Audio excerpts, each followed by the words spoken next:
నమస్తే, welcome to our channel. నేను మీ అనుష.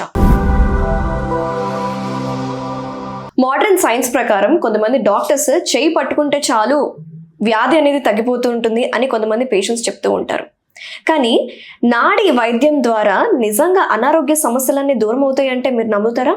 నమ్మాల్సిందే. అసలు నాడి వైద్యం అంటే ఏంటి, దాని యొక్క ప్రత్యేకత ఏంటో తెలుసుకునే ప్రయత్నం చేద్దాం. ఈరోజు మనతో పాటు ఉన్నారు క్యాథన్ ఆరోగ్య కేంద్రం నుంచి డాక్టర్ దిలీప్ కుమార్ గారు ఉన్నారు. మాట్లాడేద్దాం. సార్ నమస్తే. సార్ నమస్తే. నాడి పట్టుకొని చూసే ఆ పేషెంట్ కి ఉన్న సమస్య ఏంటి, క్యాన్సర్ అయినా సరే బయటపడుతుంది అని చెప్తూ ఉంటారు. Is it true sir? ఖచ్చితంగా. అంటే నిజం. అయితే చిన్న ఎగ్జాంపుల్, మనం 2026లో బతుకుతున్నాం. ఈ allopathy terms, allopathy system, hospital, ట్యాబ్లెట్లు, ఆపరేషన్లు ఇవన్నీ స్టార్ట్ అయింది. ఈ సంవత్సరాలు ఏంది? 175 years అయింది. 175 సంవత్సరాలు అయింది. ఓకే. ఇప్పుడు ఏది దీంట్లో పెద్ద నెంబర్? ఇందులో పెద్ద నెంబర్ ఏది? 1850 సంవత్సరాల నుంచి ఏ వైద్య విధానం ఉండింది? ప్రాచీన ఆయుర్వేద విధానం. ఆయుర్వేద వైద్య విధానం ఇప్పుడు ఎందుకు కనుమరుగైంది? ప్రకృతికి విలువ ఇచ్చే వాళ్ళు తగ్గిపోయారు. దానివల్ల అసలు ఆయుర్వేద వైద్యం అంటే ఏంది, నాడీ వైద్యం అంటే ఏంది, అక్యుపంక్చర్ అంటే ఏంది, హోమియోపతి అంటే ఆయుర్వేద వైద్యం నుంచే హోమియోపతి పుట్టింది. ఎలా పుట్టింది? న్యాచురోపతి. ఇవన్నీ ఎలా బేస్ చేసుకొని ముందుకెళ్ళాయి. ఒకప్పుడు క్యాన్సర్ని కూడా కోల్డ్తో సమానంగా ట్రీట్ చేసేది ఆయుర్వేదాలు. ఇప్పటికీ అంతే. నేను కూడా క్యాన్సర్ ఉందంటే ఒక కోల్డ్ వచ్చినట్టు ట్రీట్ చేసేది, అంత సింపుల్గా ట్రీట్ చేస్తాం అనమాట. రూట్ కాజ్ ఎప్పుడైనా తెలుసుకోవాలనుకుంటే, రూట్ కాజ్ ఇప్పుడు ఎగ్జాంపుల్ డయాబెటిక్ వచ్చింది. డయాబెటిక్ రూట్ కాజ్ ఏంది? లైఫ్ స్టైల్ కదా. చాలా సింపుల్గా చెప్పారు. ఈ మాట డాక్టర్లు ఎందుకు చెప్పట్లేదు? మీ లైఫ్ స్టైల్ మార్చుకోండి, ఎలాంటి ట్యాబ్లెట్లు అవసరం లేదు, మీ డైట్, మీ నిద్ర, మీ ఆకలి ఎలా ఉంది, మీ వర్కింగ్ స్టైల్, ఇవన్నీ చేసుకుంటే సరిపోయేదానికి జీవితం అంతా ట్యాబ్లెట్ ఎందుకు వేసుకోవాలి? అంటే మనకు రూట్ కాజ్ అర్థం కాకపోతే అది జీవితం అంతా వేసుకోవాలి. ఒక రూట్ కాజ్ ఒక డిసీజ్కి రూట్ కాజ్ అర్థం కావాలంటే నాడి చూస్తే సరిపోయేది. ఒకప్పుడు ఒక పేషెంట్ మాట వైబ్రేషన్ని బేస్ చేసుకొని వాళ్ళకి ఏం ప్రాబ్లం ఉంది, ఏం లేదని చెప్పేవాళ్ళు. అలాంటి సిస్టమ్ ఆయుర్వేద సిస్టమ్ ఎలా ఉండింది అంటే, వాత పిత్త కఫ కాకుండా పంచభూత తత్వాన్ని, అంటే పంచభూతాలు కూడా మన బాడీ నిర్మితమై ఉంది. ఆ పంచభూతాలు కూడా మన బాడీలో ఎలా రియాక్ట్ అవుతున్నాయి అనేది క్యాలిక్యులేషన్ చేసి మరి నాడి చూసి మరి ఈ డిసీజ్ ఉంది నీకు అని చెప్పేది. అటువంటి నుంచి సైన్స్ అని చెప్పేసి ఇప్పుడు ప్రతి దానికి హాస్పిటల్, ట్యాబ్లెట్, ఆపరేషన్, ఇవన్నీ లేకుండానే కదా ప్రకృతి 1800 సంవత్సరాలు అనుభవించింది. మానవులు అంటే 1800 సంవత్సరాల కింద కూడా మానవులకు ఉన్న వైద్య విధానం ఏదని చూస్తే, ఎలాంటి టెస్టులు, ఎలాంటి పరీక్షలు ఉండేవని చూస్తే, మాట వైబ్రేషన్, నాడి వైబ్రేషన్, నడక వైబ్రేషన్, ఇవన్నీ చూసి ఏం వ్యాధి ఉందని చెప్పేసి పసిగట్టేది. అలాంటి సిస్టమ్ నుంచి ఇప్పుడు ఒక హాస్పిటల్కి వెళ్తే ఫస్ట్ టెస్టులు. మా దగ్గర పేషెంట్స్ ఎలా వస్తారు తెలుసా అండి? ఏమి చెప్పాల్సిన అవసరం లేదు, వచ్చేసి అలా కూర్చుంటారు అంతే. సార్ మీరు నాడి చూసి చెప్తారంట, అంతే. మరి నాడి చూసే చెప్పాలి. నాడి చూసి ఇన్వెస్టిగేషన్స్ ఏమీ లేదండి. లేదు కదండి. 200 years 170 years వరకు ఎలాంటి టెస్టులే లేవు కదా. మరి అప్పుడు ఎలా చూసారు? అంటే బ్లడ్ ప్రెషర్ కూడా అవసరం లేదంట. బ్లడ్ ప్రెషర్ డిసీజా? నార్మల్ ఇప్పుడు బేసిక్ ఇన్వెస్టిగేషన్స్, ఇప్పుడు డాక్టర్ దగ్గరికి వెళ్తే బీపీ ఇవన్నీ చూస్తారు, హైట్, వెయిట్, ఇవన్నీ కూడా ఎప్పుడు వచ్చాయి? మోడర్న్ సైన్స్ లో వచ్చాయి. అంతకుముందు ఆయుర్వేద పద్ధతులే ఉన్నాయి కదా. ఏం పద్ధతులు? ఆ పద్ధతులు ఎందుకు లేవు ఇప్పుడు? ఎగ్జాంపుల్, కరోనాకు ముందు అట్లీస్ట్ డాక్టర్ స్టెథోస్కోప్ పెట్టేసి ఇలా చూసేదండి. అవును, కరెక్ట్. అట్లీస్ట్ ఏ వ్యాధి ఉన్నా సరే ఇట్లా చూసేది. వెనక ముందు ఇట్లా మంచిగా లంగ్స్ మీద అసలు ప్రాబ్లం ఏంది, హార్ట్ బీట్ ఏంది, లంగ్స్ ఎలా రియాక్ట్ అవుతున్నాయి చూసేది. కరోనా తర్వాత స్టెథోస్కోప్స్ ఏమైనాయండి? అడిగే ధైర్యం పేషెంట్స్కి ఉందా? ఈ గవర్నమెంట్కి ఉందా? గవర్నమెంట్కి అడుగుతున్నాను నేను.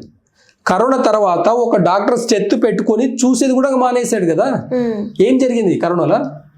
లంగ్స్ ఇన్ఫెక్షన్ అయ్యి ఒకరి నుంచి ఒకరికి వ్యాధులు రావడం వల్ల డాక్టర్లు కూడా భయపడుతూ మినిమం టచ్ కూడా చేయకుండా పేషెంట్ బాధ చెప్పుకుంటే దానికి తగినట్టు టెస్టులు రాస్తారు. ఇలాంటి సిస్టమ్ లేదండి ఆయుర్వేదంలో. నేచర్లో ఇలాంటి సిస్టమే లేదు. నాడీ చికిత్స విధానం ఎలా ఉంటుందండి? జస్ట్ సింపుల్, పల్స్ పట్టుకొని, నాడి పట్టుకొని మనం వాత పిత్త కఫ చూస్తాము, పంచభూత తత్వాన్ని 8 సెకండ్స్లో మనం చూస్తాం. ఓకే 8 సెకండ్స్లో మనం మొత్తం బాడీ రీడింగ్ మొత్తం వస్తుంది. దాన్ని బేస్ చేసుకొని మనము నీ బాడీలో ఇది తక్కువ ఉంది, నీ బాడీలో అంటే స్టమక్ ఎనర్జీ, ఎర్త్ ఎనర్జీ తక్కువ ఉంది, వాటర్ ఎనర్జీ తక్కువ ఉంది, అంటే ఇంకా ఇట్లా పంచభూత తత్వాన్ని మొత్తం తీసుకుంటాం. తీసుకొని ఇది లోపం వల్ల మనకి ఇది అవుతుందని చెప్పేసి చెప్తాం. దాన్ని బేస్ చేసుకొని మనం ఏదైనా డిసీజ్ ఉందని చెప్పేసి చెప్పి దానికి ట్రీట్ చేస్తాం.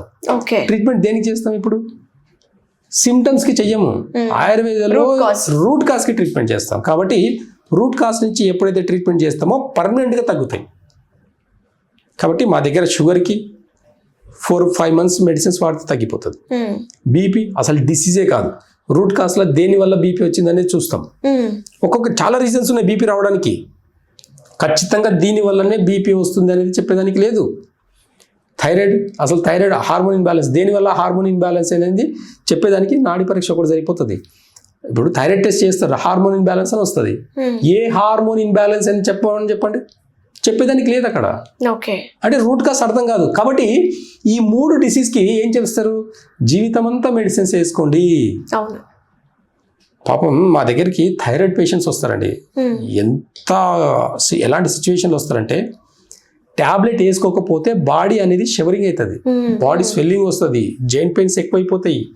4 రోజులు థైరాయిడ్ ట్యాబ్లెట్ వేసుకోకపోతే ఇంత సైడ్ ఎఫెక్ట్స్ ఉంటాయి. మీ థైరాయిడ్ ట్యాబ్లెట్ చూసుకోండి, అది స్టెరాయిడా కాదా ఒకటి. రెండవది, ఆ ట్యాబ్లెట్ 4 రోజులు మానేస్తే ఎందుకు సైడ్ ఎఫెక్ట్స్ వస్తుంది అనేది గుర్తించాలి. లేదనుకోండి మీ బాడీ ఎప్పటికీ మీ మాట వినదు. మెడిసిన్స్ అంటే కెమికల్ బాడీ అయిపోతుంది. ఆ డ్రగ్ పడితే తప్ప మీ బాడీ స్టెబిలిటీ రాదు. కానీ నేచర్లో ఎలా ఉంది అంటే, ప్రకృతి వైద్యంలో ఎలా ఉంది అంటే, రూట్ కాజ్ నుంచి ఎప్పుడైతే వైద్యం చేస్తామో థైరాయిడ్ అనేది అసలు డిసీజే కాదు. రెండవది, ఏదైనా సరే ఏ వ్యాధికైనా సరే కొన్ని రోజులు మాత్రమే మెడిసిన్స్ వాడితే సరిపోతుంది. జీవితం అంతా వాడాల్సిన అవసరం ఏ డిసీజ్ లేదు.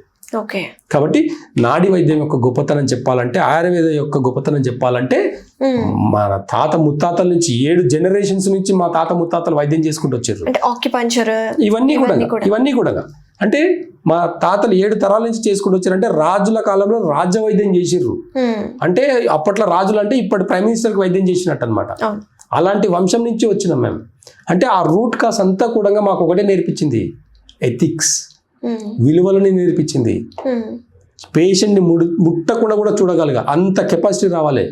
అంటే మన ఇంటర్నల్ మన ఎనర్జీ కూడా అంత లెవెల్లో ఉంటేనే మనం నాడి ఇట్లా నాడి పట్టుకొని చూస్తేనే మనం ఏ డిసీజ్ అని చెప్పొచ్చు. అంతే తప్ప టెస్టులో చాలా మందికి జనాలకి ఇది తెలిసి కూడా అర్థం కాదు. ఒక హాస్పిటల్కి వెళ్తారు, ఒక డిసీజ్ ఉందనుకోండి, టెస్టులు రాస్తారు. టెస్టులు రాసిన తర్వాత ఆ టెస్టులే చెప్పాలి. డైరెక్ట్ డాక్టర్ తోటికి వెళ్ళేసి నాకేం ప్రాబ్లం ఏం చెప్పకుండా చెప్పండి. ఒక డాక్టర్కి వైద్యం చేయమని చెప్పండి. నీకు ఎందుకు వచ్చినావో చెప్పు అని అడిగేదాకా వైద్యం కాదు. మన దగ్గర అలా కాదండి. వచ్చి కూర్చుంటే చాలు, ఏం ప్రాబ్లం ఉందో మేమే చెప్పేస్తాం. రూట్ కాజ్లో ఎక్కడ ప్రాబ్లం ఉందని చెప్పేస్తాం. ఏం సిమ్టమ్స్ ఉంటాయి, ఏం డిసీజెస్ ఉంటాయి అన్నీ చెప్పొచ్చు. అది ఆయుర్వేద యొక్క వైద్యం, అది నాడిపతి యొక్క గొప్పతనం. నాడి ముడితే 72,000 నాడులు ఎలా ఫంక్షన్ అవుతాయని చెప్పొచ్చు. అర్థమవుతుందా? అలోపతిలో ఈరోజు కొన్ని 1000 పేర్లు ఉన్నాయి. మొన్నటి దాకా అలాంటి పేర్లు ఏం లేదు. కరోనా లేదు, ఫ్లూ లేదు, డెంగ్యూ లేదు, ఇవన్నీ కొత్త పేర్లు. ఇవన్నీ ఆయుర్వేదంలో వేరే రకరకాల పేర్లతో అప్పుడే చరక సంహితల్లో కావచ్చు అన్నీ రాసి పెట్టారు. ఎగ్జాంపుల్, ఎక్కడో ఆంధ్రప్రదేశ్లో కరోనా వచ్చినప్పుడు ఏమైంది? గవర్నమెంట్ ఇండియా వరల్డ్ అంతా షేక్ అయిపోయింది. కరోనాలో అందరికీ ఏం ఎఫెక్ట్ అయినాయి? లంగ్స్ ఎఫెక్ట్ అయినాయి. చాలా సింపుల్ లాజిక్. ఆయుర్వేదంలో లంగ్స్ కంప్లీట్గా చెడిపోయిన లంగ్స్ని కూడా రీజనరేట్ చేసుకునే మెడిసిన్స్ ఎప్పుడో కొన్ని 1000 సంవత్సరాల కింద రాసి పెట్టారు. ఇప్పుడు కొత్తగా వాటిని కనుక్కోవాల్సిన అవసరం లేదు. ఇది కరోనా, ఇది ఇంకో ఫ్లూ, ఇది ఇంకో డిసీజ్ అని చెప్పేసి నువ్వు కనుక్కోవాలి, అలోపతి టర్మ్స్లో కనుక్కోవాలి. కానీ అలా లేదు. అందుకే ఆంధ్రప్రదేశ్లో ఆనందయ్య అని చెప్పేసి ఒక ఆయన మెడిసిన్స్ ఇచ్చాడు. కరోనాకు మెడిసిన్స్ ఆయన ఎప్పుడు రీసెర్చ్ చేసిందని చెప్పేసి. ఆయుర్వేద వైద్యంలో ఎప్పుడో, మళ్ళీ చెప్తున్నా, ముందు వచ్చే 100 సంవత్సరాల ముందు వచ్చే రోగాలన్నీ కూడా వైద్యం రెడీగా ఉంది ఆయుర్వేదలో. ఇది గుర్తిస్తే మనం భయపడాల్సిన అవసరం లేదు, ఏ వ్యాధికి కూడా భయపడాల్సిన అవసరం లేదు. ఇది మన ఆయుర్వేద వైద్యం చెప్తుంది, నాడి వైద్యం చెప్తుంది. ఎస్. అది వదిలేసుకొని ప్రతిదానికి టెస్ట్, ప్రతిదానికి ఆపరేషన్ అనేది లేదండి. అసలు కాలం మారినా మనిషి అయితే మారలే కదా. కన్నులు అవే ఉన్నాయి, ముక్కు ఉంది, నోరు ఉంది, కిడ్నీ ఉంది, అవే ఉన్నాయి కదా. ఇవన్నీ మారితే అప్పుడు మీరు సైన్స్ కూడా ఓకే ఒప్పుకుంటా నేను. పుట్టుకతోటి కిడ్నీ ఉంది, పుట్టుకతోటి లంగ్స్ ఉన్నాయి, పుట్టుకతో స్టమక్ ఉంది, పుట్టుకతోటి హార్ట్, అన్ని ఇవే ఉన్నాయి కదా. 5,000 సంవత్సరాల కింద పుట్టిన మనిషికి ఇవే ఉన్నాయి, 2,000 సంవత్సరాల కింద పుట్టిన మనిషికి ఇవే ఉన్నాయి, ఇప్పుడు పుట్టినవి ఉన్నాయి, ఇంకా ముందు 1000 సంవత్సరాల తర్వాత పుట్టితే కూడా మనిషికి ఇవే ఉంటాయి కదా. ఓన్లీ లైఫ్ స్టైల్ చేంజెస్ అనేవి చాలా ఇంపార్టెంట్. కాబట్టి రూట్ కాజ్ ఏం చెప్తుంది అనేది కనుక మనం ఒక్కసారి గుర్తిస్తే ఎలాంటి డిసీజ్కైనా సరే చాలా సింపుల్గా, కష్టపడాల్సిన అవసరమే లేదు. చాలా సింపుల్గా వైద్య విధానం ఉంది. నాడి వైద్యం యొక్క గొప్పతనం, ఆయుర్వేదం యొక్క గొప్పతనం, న్యాచురోపతి యొక్క గొప్పతనం చెప్పాలంటే రోజులు పడుతుంది. Nice sir, thank you so much sir. నాడి వైద్య విధానం ఎలా ఉంటుంది అనేది చాలా కొంతమందికే తెలుసు. అంటే యూజువల్గా ప్రతి ఒక్క డాక్టర్ అసలు చేయి పట్టుకోకుండా చూస్తూ ఉంటారు మోడర్న్ సైన్స్లో. సో దీని యొక్క గొప్పతనం గురించి చాలా వివరించారు. థ్యాంక్ యూ సో మచ్ అండి. నమస్తే.